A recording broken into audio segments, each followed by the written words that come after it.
No mai haere mai ki Quite Simply Politics. Welcome everyone. I'm your host Holly Bennett. It's amazing to have you back on another episode of Quite Simply Politics. Now, amazingly special guest today. Not only is she the first leader of a party that we've ever had on the podcast, but she is quintessential mana wahine. So when I think of this kupu, this is one of the people that I think of. Welcome to the podcast, Marama Davidson. Tēnā koe, Holly, kia ora. Thank you so much for coming on. Now, I want to start off with a story that you will probably not remember, but it's the first time that I ever met you. Oh my gosh. And so it was in Waikato at one of the Māori business sort of uprising events where they have to like get us in front of like different Pākehī Māori. It was in about 2019. Wow. I had just started my business. Yes. I was out there supporting Pākehī Māori, trying to buy something. I couldn't get my coins out of my wallet. And then you said to the tāne behind the stall, you said, "Oh, I'll get this wahine thing, like, it's okay." And I was like, no. And then I was like, "It's okay, I just can't get that." You're like, no, get to buy. And I just wanted to acknowledge you in that moment because you had no idea who I was. I knew exactly who you were. And I was like, I'm trying to get my coins. Oh, wow. That's a beautiful memory. And I think for me, it like just a deep passion to support Pākehī Māori. I'm like, go to the stalls and the markets and I'm like, have my money. Like, I'm going to just throw it. I'm like, because it's about supporting them, eh? And of course, supporting us in the community to enjoy there. So thank you for that special memory. I really appreciate that. I was so grateful because it was one of those things where I couldn't then turn around and be like, "Oh, by the way," you know, I was like, no, I have to let that lie. And at some point in a couple of years, I'll be able to bring it up. Oh, that's amazing. Yeah. So you are busy on the campaign trail. Everything's all go. Election is wrapping up. Parliament's wrapping up soon. Talk to me about how everything's going in your world and politics right now. I'm really proud. I'm really proud of the way that our green kaupapa are resonating with whānau, with communities, with te ao Māori, and very humbled that I get to help to lead our campaign with my co-leader Tāne James Shaw. But the most fun thing on campaigning is just being out on the ground and meeting people like yourself, Holly, and people out in the community. That's you probably can ask any politician. That's the stuff we enjoy the most. What has been one of the most interesting thing that's said to you recently on the campaign trail? So many. Look, one of the not too surprising, but one of the awesome things that I keep hearing, for example, is tauiwi allies, Pākehā and tauiwi allies who support our visions like hoki whenua mai, like land back, #land back. And I should stop being shocked, but when I come across non-Māori, not just Pākehā, but other communities who get that it's everyone's responsibility to uphold tiriti justice. And when I hear that support out in the community, that's probably wider than what I expected. It just gives me so much hope. And so that's one of the interesting things I've come across on the campaign. Another one, I'm proud of the solutions that we've been putting out there. I'm proud of hoki whenua mai and an income guarantee so whānau can live with dignity, our wealth tax, our pledge to renters, our massive scaling up of public and Māori housing.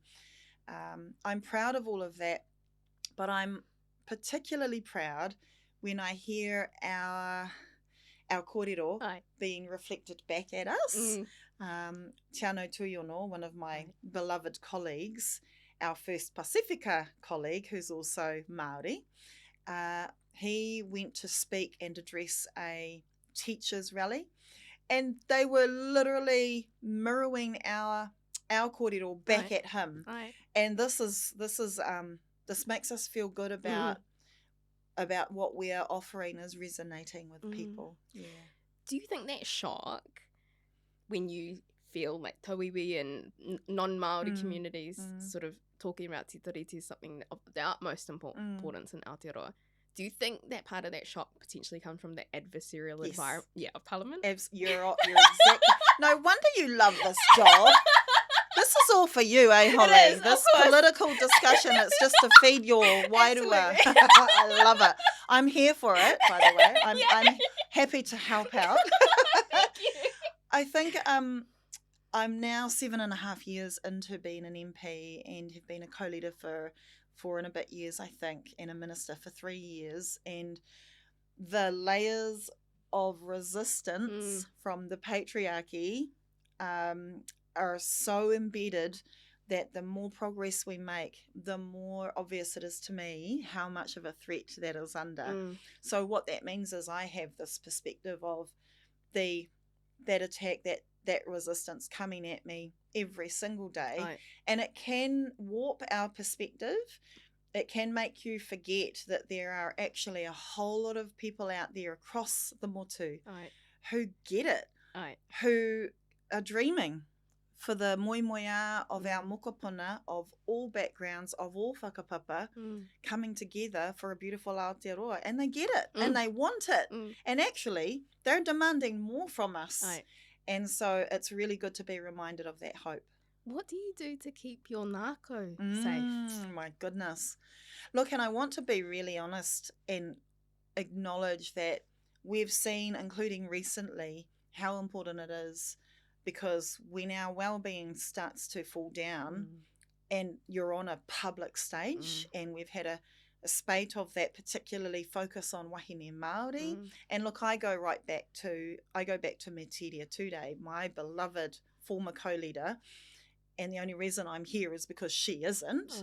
And I go right back to the higher scrutiny and judgment that we are under as Māori women in politics means that we get the sharp edges of a lot of stuff. So you have to keep your hauora and your wairua right at the priority. And the way that it's something you learn, to be quite frank, wahine Māori are terrible at putting ourselves first. And what we have to do is we have to reframe our accountability to the kaupapa. Requires us to rest, requires us to pick up the strategies that keep us grounded, require us to stay connected to the grassroots and the flax roots and our whānau and community. All of those things are what keeps me being able to focus. And I touch wood when I say that, because at any minute that can fall down at any second. Not one of us is immune. Not one of us faces linear confidence. No, not at all. We're all actually just struggling to be credible and relevant and survive, if we're quite honest about it, especially in this toxic political world. So I just had some hours with my mokopuna, who are 4 and 1, 4 years old and 1 year old, on Sunday, and it was just a few hours of literally rolling on the ground with them in my pajamas. Like that just lifted my spirit for the rest of the week. Our dog, who just rolled over and exposed her organs. Complete submission. Right, complete submission. Nana's home, because that's my daughter's dog. Spending time. When I walk in the door, and I've been away for, at the moment, I'm averaging only getting home maybe once a month, maybe once every 3 weeks. Really? What that means is it's campaign season and on top of the ministerial roles. And what that means is I am so focused on giving my attention to my whānau for the little times I do. And I walk in the door, I have to literally sniff my tamariki, no matter where they are in the house, or even if they're asleep, I just have to. Yeah. And that's what breath of life is, eh? Te ha. And te hei mauri ora. And but these blimmin' Western scientists, they're taking thousands of years to catch up on our indigenous mātauranga knowledge, because they're like, oh yeah, there's an actual physical chemistry of exchange that happens between mothers and their children. And Māori are like, catch up, bro. So I'm literally had the hongi for such a long we've had the hongi, and it's funny that when that happens, I do have a laugh, because then you get this new big thing called attachment parenting, and we're like, Yep. You know, Aye. and so I look forward to them catching up on more and more of our expertise and our. We'll wait. You know, no, we're just going to keep going and leading, and so. That grounding, I'm very lucky. I'm from South Auckland. I'm very lucky to be near beautiful tōtara, ngahere, and forests and bushwalk. So nature, papatuanuku, so many different things, and it will look different for everyone. You also, this I think is very clear. Get off the internet. Get off. Kōrero. Get off the internet. Tukua te waia pūkoro. Tukua. Waihoki te taha. Get off the internet. When I've been through my toughest times, the internet is the most toxic place. When I'm in the public for whatever, for things that make me a target, the internet is the most unhealthy place to hang out. I mean, it's barely healthy as a public wahine Māori in politics anyway. But when you are specifically being targeted, get away. Like, it comes down to my whānau hiding my devices from me. Not letting me have them back until I've had a big sleep. It's actual strategies like that help to keep us well, and well, it's not about individual wellness either.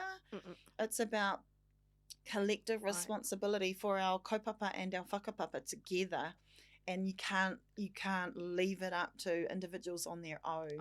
That has to be connected, shared responsibility, and I'm very, very lucky to have that wider support. Is there any time where you have received some of that vitriolic feedback that you thought, I'm going to give up?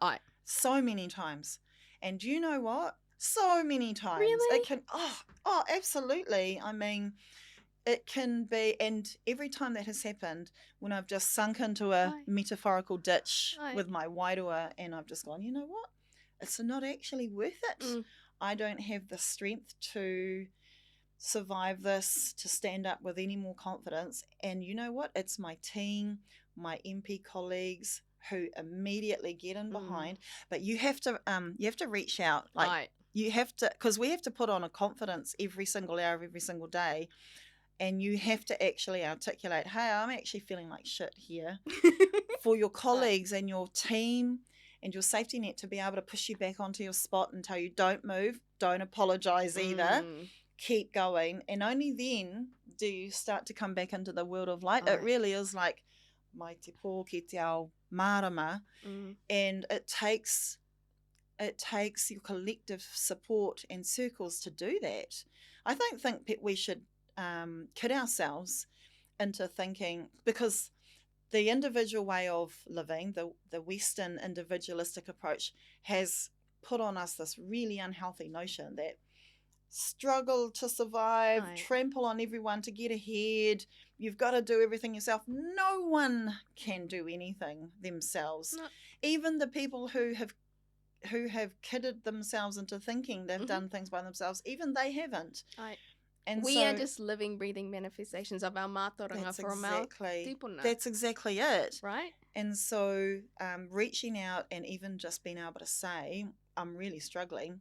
And then your colleagues get in, and mine, including my Pākehā colleagues, especially when the direct attack has been for things that I've been saying authentically Māori, which is when I do get the most attack.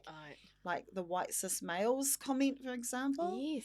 And it is my colleagues, and particularly my Pākehā and Tauiwi colleague allies who have come in, because they know they got to step up here, actually.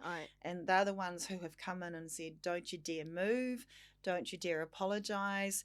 Marama, you didn't invent white supremacy, don't forget that, you know. And I just, it immediately flicks the switch in me, and I'm like, oh, actually, maybe I can keep going. Yeah. When that whole situation played out, what were you feeling right at that point in time? Can you pinpoint it? Really, yeah, that's a really important discussion, I think, because absolute dismay, embarrassment, shame, guilt, self-doubt, second-guessing myself, fear for my whānau, like actual physical fear, the threats you talk about violence, you talk about white cis males, and how do they respond? Very violently. So the threats that we were getting were some of the worst I've ever seen in my life. And so fear and self-consciousness have been out in the public as well. And then just feeling like a failure because I've let my party down, I've let my team down, I've let the kaupapa down. And actually, it's good to be reflective, but you can't sit stale in there for too long. There's a balance. You have to be able to actually get over your self-pity as well. And you actually have to just face it on the nose, take it all on the nose, and then lean into the collective support. What was the thing that you did to pick yourself back up after that?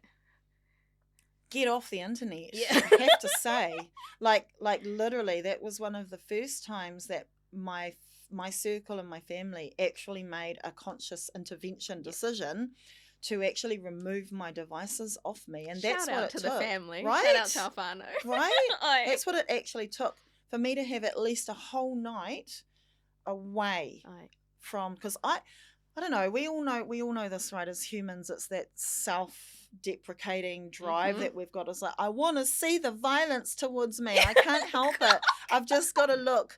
At the violence towards me and my family and my party. You know, it's going to do me good to keep looking at us. Just, you know, but you can't. It's just so hard. It's a human reaction. So them taking the devices off me actually forced me.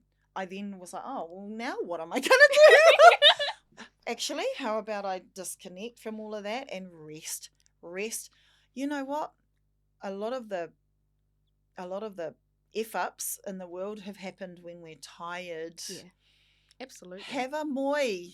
Like, have a nap, Nana. Like, honestly, that would just heal the world if we would have more sleep. I feel like having a moi is one of my superpowers because I'm able to, like, within 15 minutes. See, I'm jealous of that severely. That's why I'm so high energy all the time. I hear that and I feel that, and now it's all starting to make sense. It's starting to meld in. Has your papa ever shared any reflections with you about that sort of war on you as a wahine Māori? Because my papa is on me all the time to be able to say, if it's causing friction, you're doing the right thing. Yes. This is really awesome that you've raised those conversations, because I remember it was at the point where I was, long before I came into politics, and I was at my sort of most wahine Māori activist point, which involved pissing off quite a few people, including our own Māori males, who were part of the patriarchy rather than wanting to burn it down with us, you know. And it's at that very point, and I'd become quite public, this big stoush that was happening. And it was that blimmin' point that my father was like, I think you should be a politician. And I'm like, how did we go, Dad, from this to I think you should be a politician? And I think what he was recognizing at that time, this was long before I'd even thought about it, was a responsibility to be vocal and help to stand up for our people. And then it was years later that I was shoulder tapped by me Tiria Tudei, who sent me a message to basically say, hey, we think you should be our candidate for Ikaro Rāwhiti after Parikura Huramia had passed away. And I was barely a member of the Greens. And then here she was asking me this. I might have signed up 5 seconds before. And I dismissed it. In my head, I was like, that looks yuck. Like, that political world looks yuck. And of course I can't do that. But something in me forwarded her message to my dad, who was in London at the time. And he must have been up, because he immediately fired a message back to me, sort of like, she doesn't take, like, you shouldn't take this for granted. She doesn't humour people. She's straight up the guts. If she didn't believe you couldn't do this, then she wouldn't be asking you. Like, she doesn't muck around. She doesn't waste her time. Absolutely. And then I was like, oh no, I think I'm about to say yes. You know, so the whānau, and then, so in that, so going back to that moment, see how easily we get distracted in here, eh? I'm going to blame it all on you, Holly.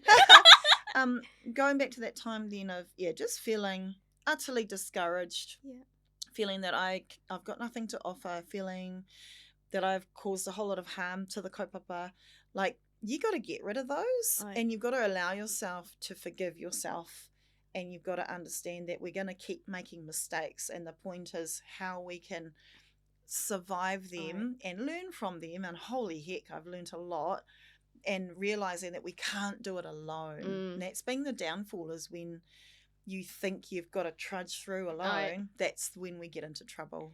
Does it make it easier having a co-leader? Absolutely. It's the model of that for our party has been about so many things. It's about the fact that we've always, part of it is a desire to proactively address gender inequity. So always making sure that there is wahine leadership, and that model of co-leadership is replicated right throughout all the levels of our party. So our networks and our branches all have co-conveners. And then we recently improved on that even more by saying, well, we want to make sure that there are always wahine leaders. We want to make sure that there are always tangata whenua leaders for the Green Party. And get this, there doesn't need to be a male leader. So these it's not like their views have not been... they've had their turn, So, and then so there's that aspect that the Greens have been quite visionary on. The other aspect is no two people, even if you're, say, both Māori, but no two people will have the same communities, experience, background, skills, strengths, all of that. And that is absolutely the point when it comes to James and I. We manage to complement each other and work really well together. And we come from completely different experience.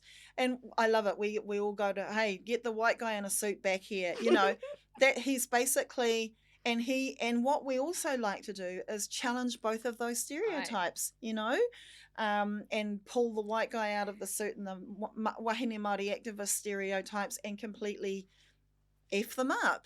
Well, to be fair, I took James to my whenua, my marae, and he met my nanny, who's buried outside the church, but I didn't. He would have loved that. Yeah, and it was it was one of the most shameless moments, because I was like, I just have to introduce you to someone. Oh my gosh, I love it.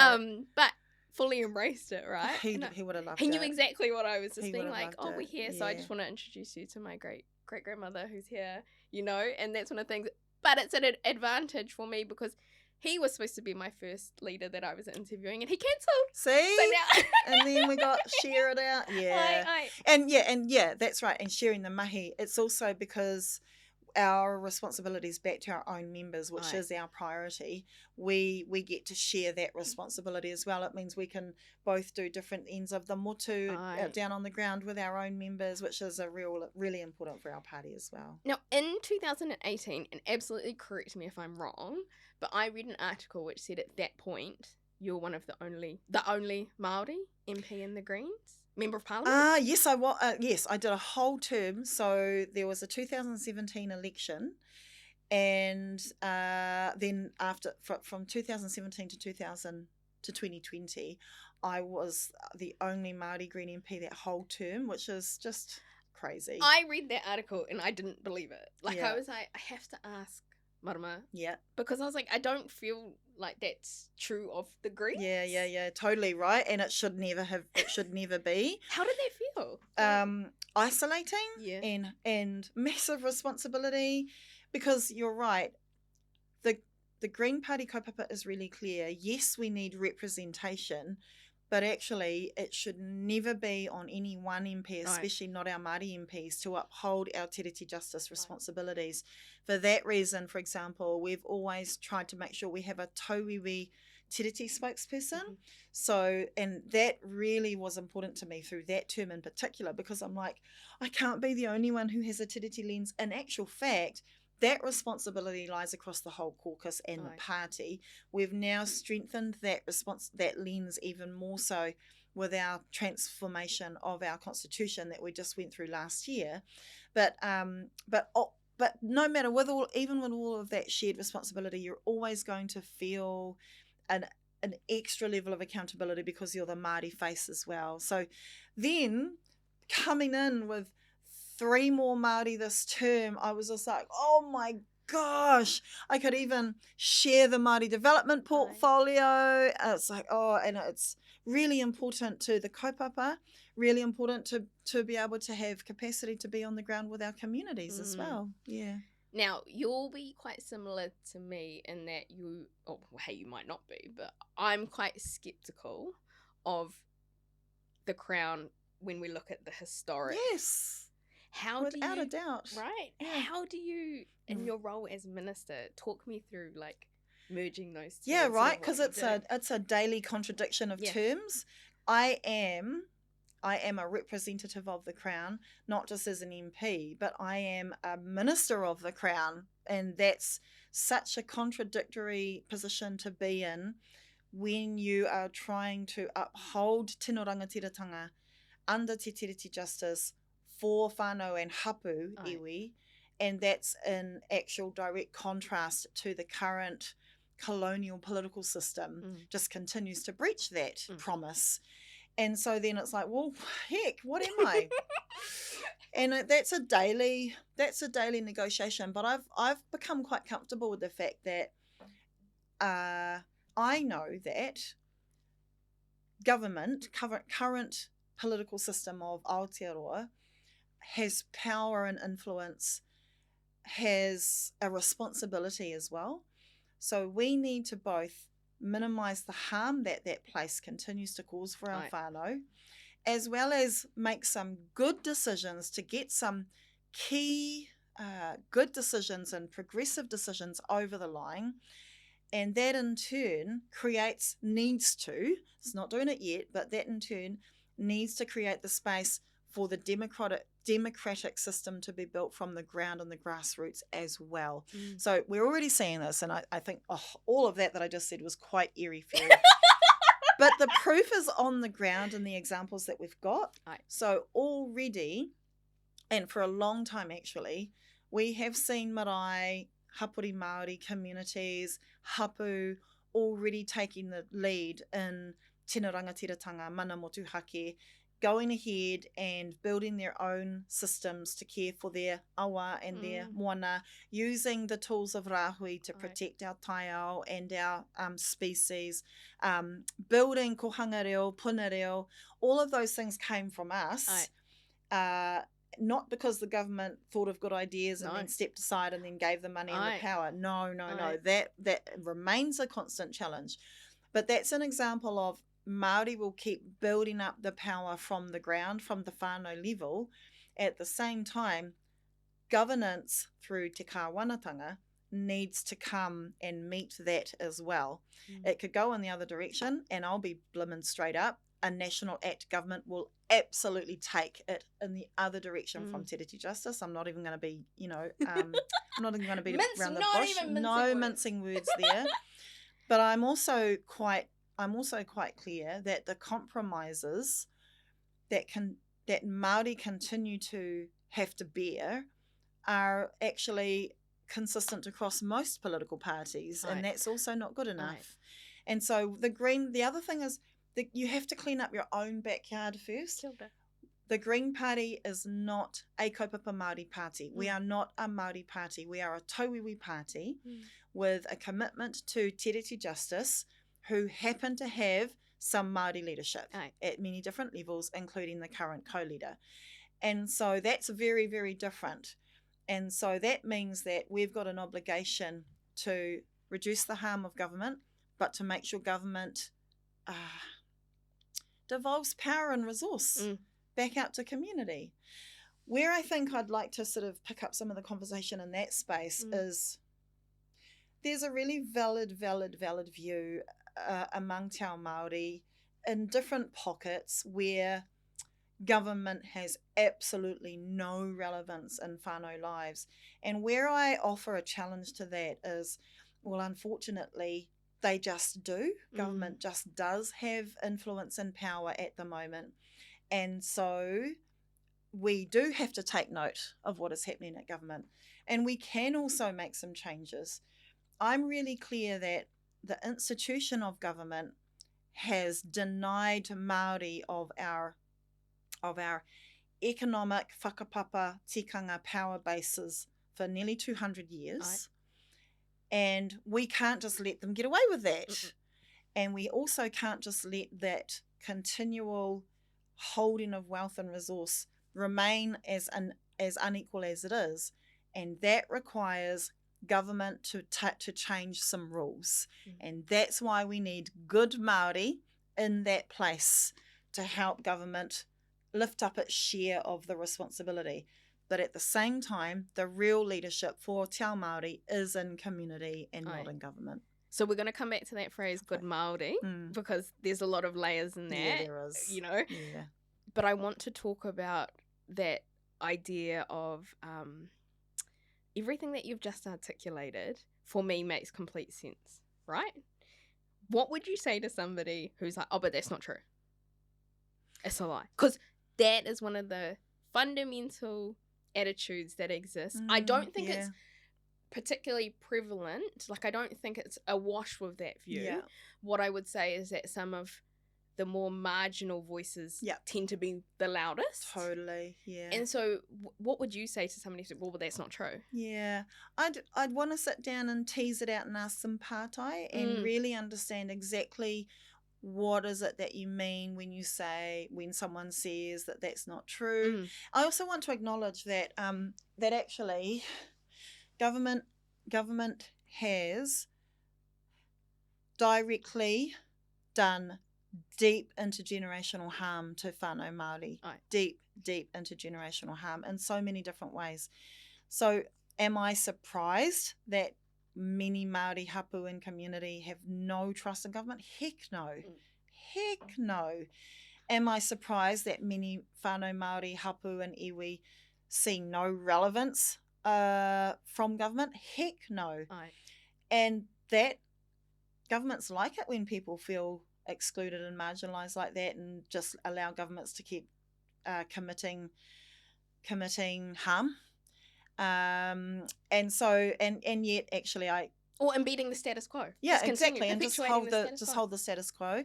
But I also want to acknowledge again that there are also that actually government is a slow place to make good change. So slow. Absolutely. And so meanwhile, our whānau are just out there getting on with it. Aye. They're growing the marakai. They're occupying the whenua. They're taking the land back. You know, they're taking the land back and they're planting on it. They're restoring the awa. They're restoring the wetlands. They're just doing it despite government, not because of government. And I acknowledge that. So that is true. That, you know, I do want to validate that is happening and needs to keep happening. I guess unless there is some government accountability to whānau Māori, to inequity, to te taiao, to papatūānuku, then we will just end up continuing to fix up mistakes rather than stop the mistakes before they happen. And that's the difference. Yeah, kia ora.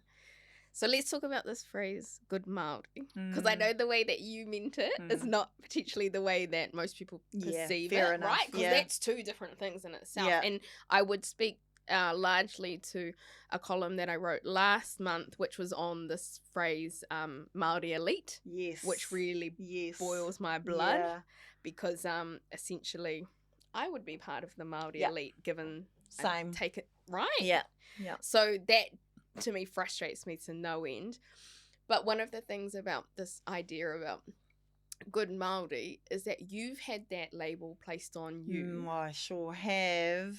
And I want you to talk about that from that perspective because you know, they're very different things. Yeah, and, you know, since a young girl at school, especially when we're in the South Island when we would have been the only Māori at the whole school. Oh, did you grow up in Dunedin? I'd had some childhood in Christchurch, Dunedin and Wellington.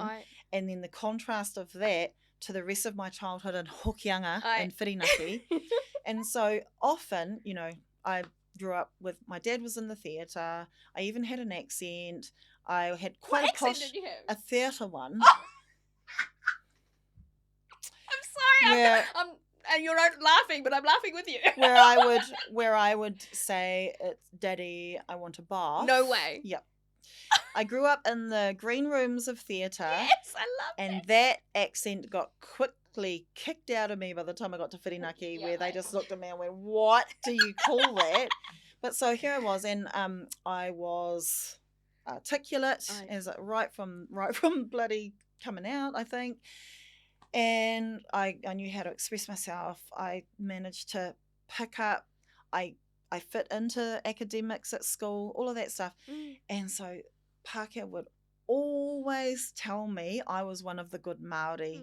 And what they meant, and what I knew they meant immediately, as soon as they said that, I just felt racism. That's all I felt. Right. Because they were basically saying, you belong to our club. It's a club that knows that all the other Māori are terrible. And I'll give you a story as to why I knew that immediately. I never, ever took that as a compliment. I was always deeply offended by it. When I was really little, I remember my mum, we were listening to the radio station in the car, and something came on about Māori in prison. And she could see that my ears were ticking over. I was listening to this really disparaging, disgusting radio interview, just demoralising Māori in prison.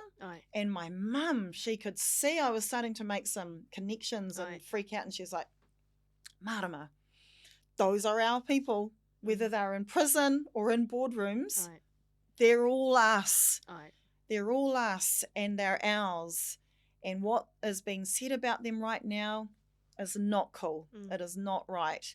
And just remember, they're all ours. And the system, and then, you know, and I can't remember the exact words, but what she was highlighting to me and the vibe I was getting, because I was primary school, and the vibe I was getting was, you have to look behind the drivers of how they've ended up in there, and you have to understand the system drivers and the injustice of how they've ended up in there. And so I guess as kids, there was 3 of us all born close together, and we always had that drummed into us, that critical analysis right from the very start. Tātobi put it to us, and that's the last time I saw you. Actually, it was a year ago. So for context, I took an umbrella up to get Marama out of her car, and then she said to me, "Where's your umbrella?" Yes. And I said, "No, Minister. Not the Arawa way. You need it." But you're getting wet. Yeah, and then I ran across the ground. Oh, bless.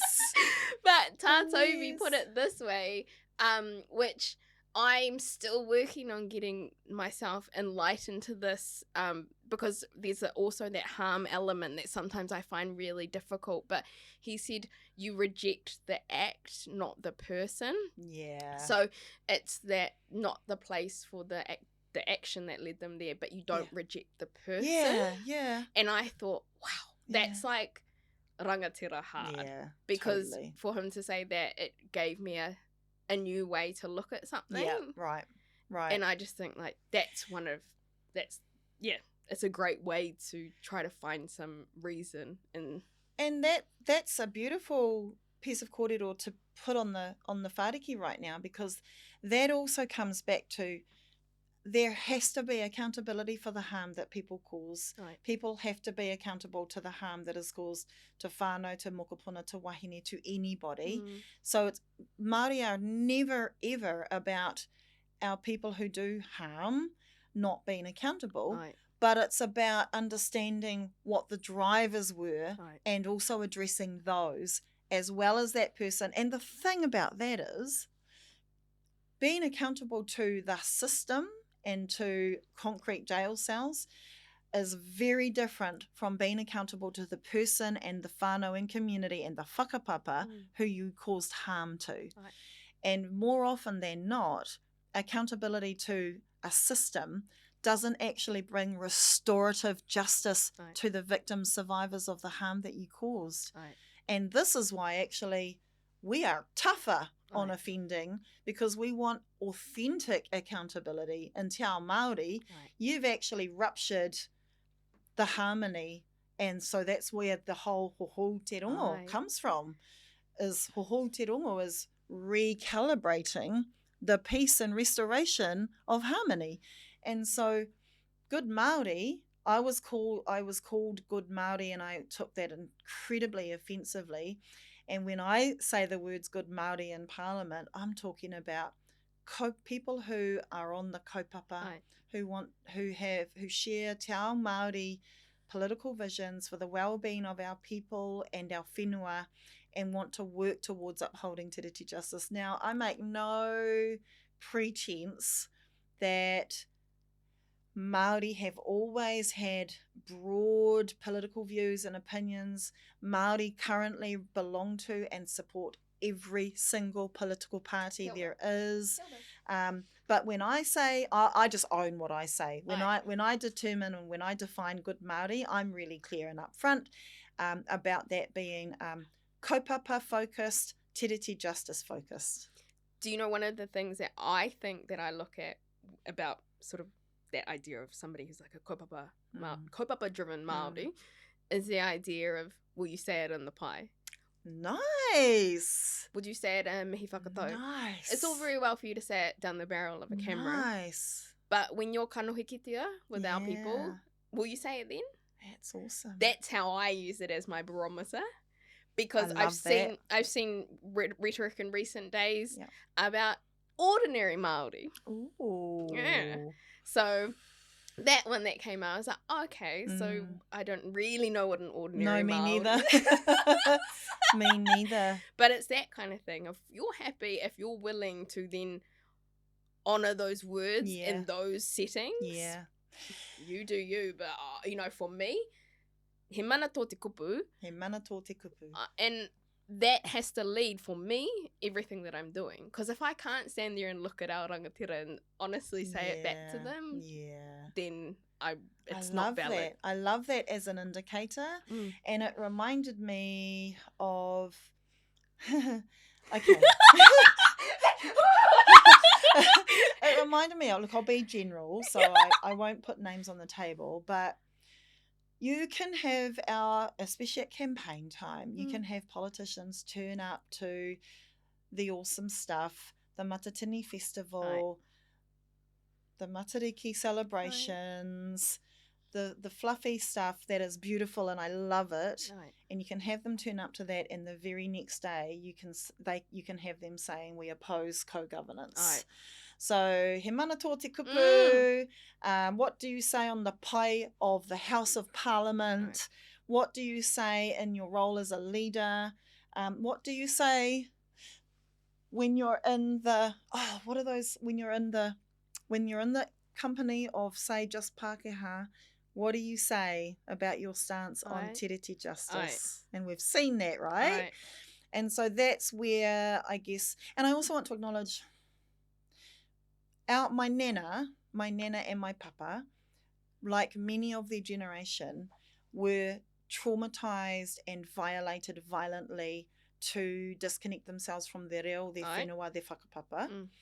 And that created intergenerational trauma that denied my father te reo Māori and our next generation. It's taken us 4 generations to put te reo Māori back into our whakapapa from the beating of a young girl at school, my nana.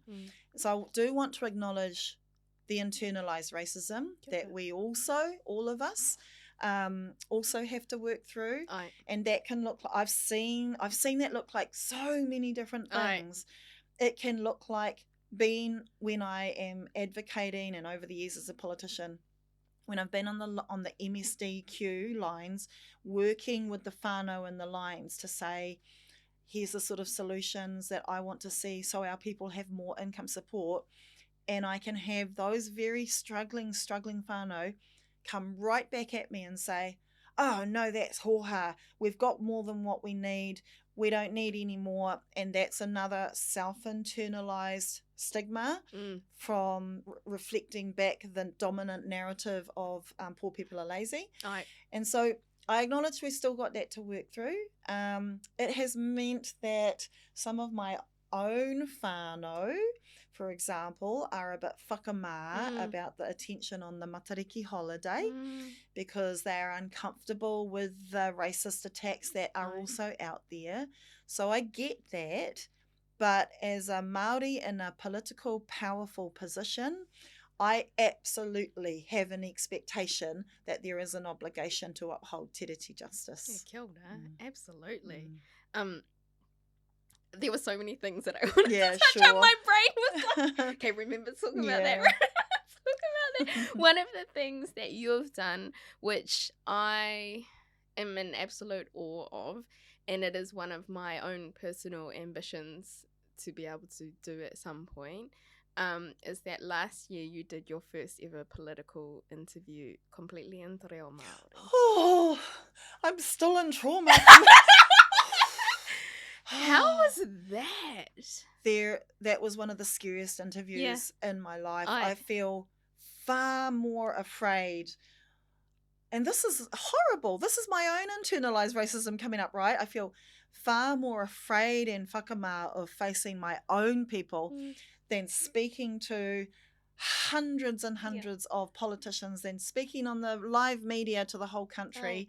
But then facing, when I face an audience that I know is steeped in te ao Māori, kaupapa Māori, tikanga, reo, I just feel under an immense amount of pressure that is unexplainable.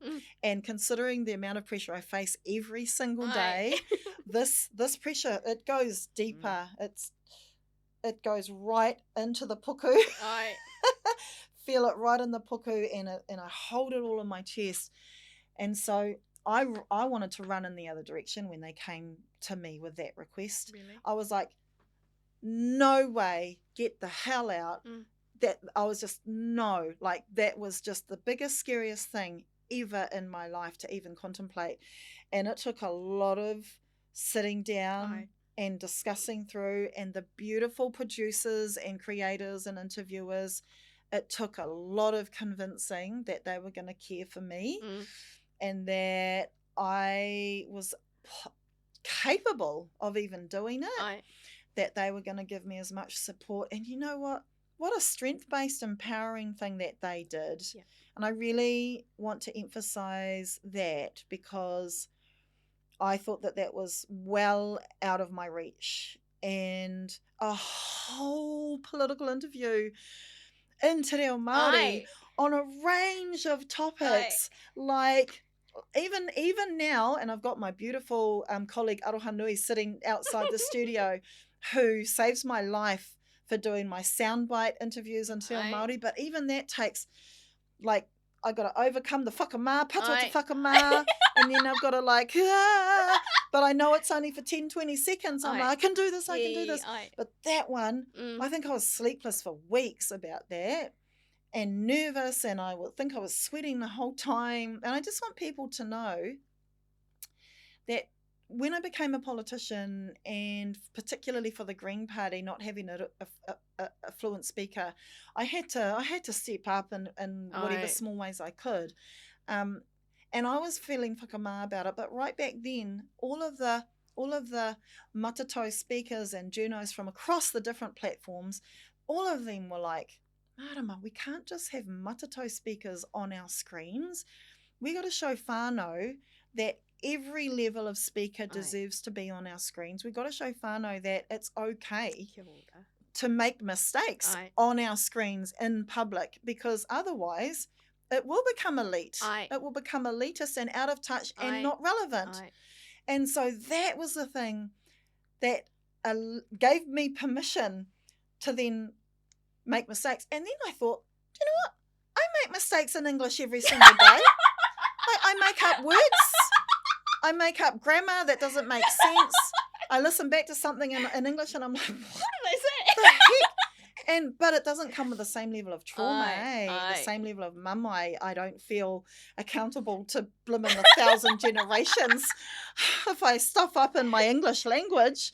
And so, that interview, I still haven't been able to bring myself to watch it. I mean, as wahine Māori to wahine Māori, I was like, that is so cool. Especially given, I saw an article of you in 2012 before Yeah. you were even in Wow. Parliament, and it was Yeah. you with your tane, and you Yeah, were talking my about little baby. I I remember that. so Yeah. 10, 11. She's 14 now. Well, she was a little baby. baby. Yeah. And so you said that you couldn't kōrero Māori in that interview, and then to see that, Yeah. I was like, this is the stuff that I pursue, that I am into, and I wanted to ask you about that because hopefully maybe in a year's time you and I will be able to kōrero Māori. Let's aim for that, eh? Let's aim for that. To me, these are such important times to acknowledge that, and for me, I was like, well, that's massive. Like, it means a lot. You know what? I really want to acknowledge our real champions, our tohunga, who themselves talk about the mamae of their own journeys, often many coming to Te Reo Māori as adults, which we know is hard. But I want to acknowledge the manaaki that I felt from them. I personally have experienced more of the manaaki than the elitism. I personally, and especially when I'm making mistakes. Do you know, there's this, one of my Facebook posts from many, many years ago before I was an MP, talks about me sitting down in an interview like this, and for some reason I didn't know it was live. So throughout the whole interview that was live, which was supposed to be in Te Reo, you can see me going, oh no, wait, switching back into English, thinking that they could cut me out. I'm going, oh wait, aroha mai, and doing this the whole way through, not realising that I was live to air. And the beautiful kai kōrero and Junos, again, just taking as much care of me as they possibly could. And when I realised it was live, which was when the interview finished, I just died. I just died, you know. And so there have been so many of those instances where, so my fantasy for when I don't have the privilege of doing this job anymore, my fantasy is to go into Te Reo immersion journey so that I can properly, at the moment, for my years as a politician, I'm just winging it. I'm just trying my best to try and learn new words here and there with the help of amazing staff, and trying to go outside my comfort zone to just try things. And sure, I've been able to improve my confidence, but I also want to get deeper into a proper learning space. And so honestly, that is my big goal, is I would love to be back in a Te Reo immersion learning space and focus on that. Kia ora. Yeah. Does your brain, because you think, so it's Māori values in your nāko, does your brain think in English and then translate to Māori? I'm just starting to be able to start off with the kaupapa and then take it from there. Oh, okay. There's this poem I wrote where I talk about English slides from my lips like silk, and the contrast of when especially in my learning years, and the contrast of the clunkiness with which I express Te Reo Māori. And so now I'm just starting to, instead of needing an English translation and start from there and then whakamaoritia, I'll just look at a pātai and immediately try and whakamaoritia from the start. And that's a little bit of progress for me. Yeah. Because you know what I've learned in politics? Oh, honestly, and I've learnt this I've got another good story for you. Because I'm at a certain level of Te Reo Māori, and when I'm on Te Reo Māori platforms, my mum, who lives in Rotorua, she'll hear back from the nannies, from the pakeke, and you know, they're all native speakers, right? And she'll hear back from them, and they'll be like, oh, we love it when your girl talks in Te Reo. She sounds beautiful. And then they'll go, because her language isn't elitist. What they're saying is, I'm basically at Te Hangareo level, and they like it. And it's accessible. And these are these native speakers talking to me about, you know, e hara e te panekiritanga, you know, hakua tana, you know, kori te matatau. And they're like, oh, we like it like that. And part of what they were getting at was, this is what happens in English too, in politics. you can overcomplicate what the message you're trying to get out there. When we take anything that seems quite complex in politics, and you whaka Māori not just the words, but you whaka Māori, it's so much simpler. And our kaumātua and pakeke, they're the best at it. When I listen to ko haurau, and our old people talking, and the way they're talking, they're just putting these normally big, complicated concepts into these really simple phrases, and you're like, oh, that's all we needed to say.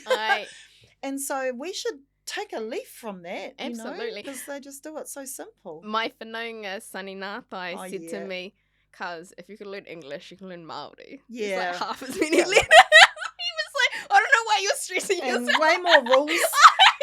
Hey, yeah. So, I mean, that's one of the things. True. But I just wanted to make to you for that. Thank you. Thank you for reminding me, because I'll get the courage and I'll sit down and watch it one day. It's really nerve-wracking. It's beautiful. Pāhua. Kia ora. We're going to wrap up shortly. Okay. And one of the things we always do is the bowl of bravery. Ooh. So that's where you'll pick a question out of here. But before we do that, is there any sort of final thoughts that you had that you were really keen to put on the record? And it could be about anything, because I got you to cover a whole bunch of different topics. Oh, thank you. I've really enjoyed this kōrero. When we were when my team were like letting me know I was coming here, what we were going to do, and I looked at the pātai and I was like, oh, this is a kōrero. I love this. This is just a kōrero. And I think for me, the big message that I'd also like to add for our kaiwhakaronga, our listeners, is I'm always making mistakes. We should allow ourselves the reality of the fact that is just a constant human state. And I appreciate taking feedback on. I appreciate learning from that, and particularly when people are able to be honest with me about when something hasn't landed. I will either take it under consideration and learn from it, or I'll just completely disagree and I'll say kei te pai, kei a koe tērā, kei te pai. But I think it's just the main thing is relationships. Like, as long as we can genuinely work together for good things and can have respect, then there's all sorts of room for good kōrero and to learn from each other. I mean, that's a beautiful way to go right back to the story at the top, which is why it was so important for me to share that, because you, like, it was the action that you did at that point in time when I was struggling to get my coins out, told me a lot about you as an individual, right? And I think that speaks a lot to who the person inherently is, right? And so then, as long as you can keep that true, the relationship will always be solid. Because even without talking about politics, you're making a connection of, it's going to make me happy to help someone who's struggling right now at this very second. And that's the world that I want for all of our mokopuna. Love it. I love it. Okay, bowl of bravery. Ooh, okay.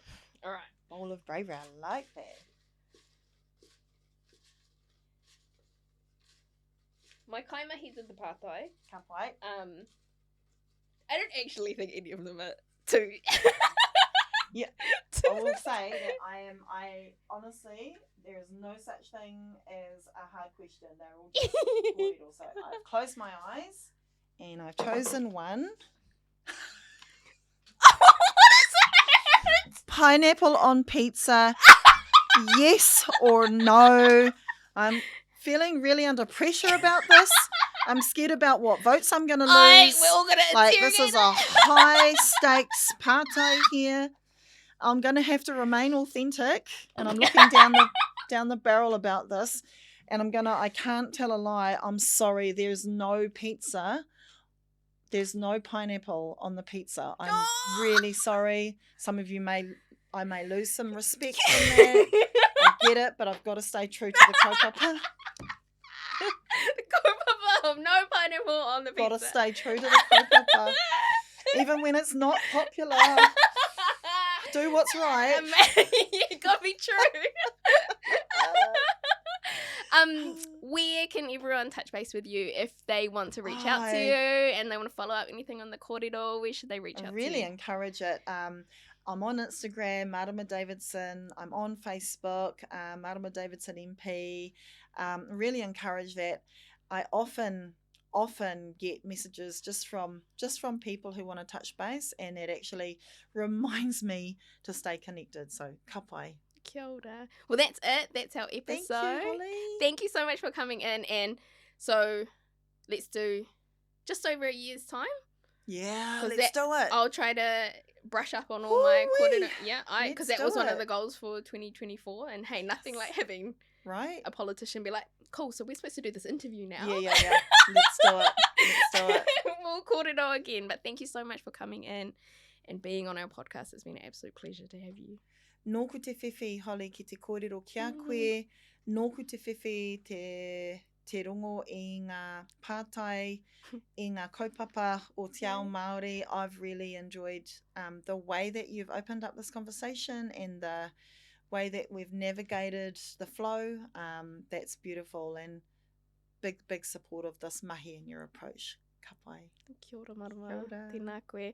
That's it for this week's episode, everyone. Remember to like and subscribe, and also share this amazing kōrero far and wide so that more people can get in touch with the Quite Simply Politics podcast. And as always, if there's anyone in particular you would like me to interview, please leave us a comment or a message, and I'll see you in the next one. Ka kite! Ka kite.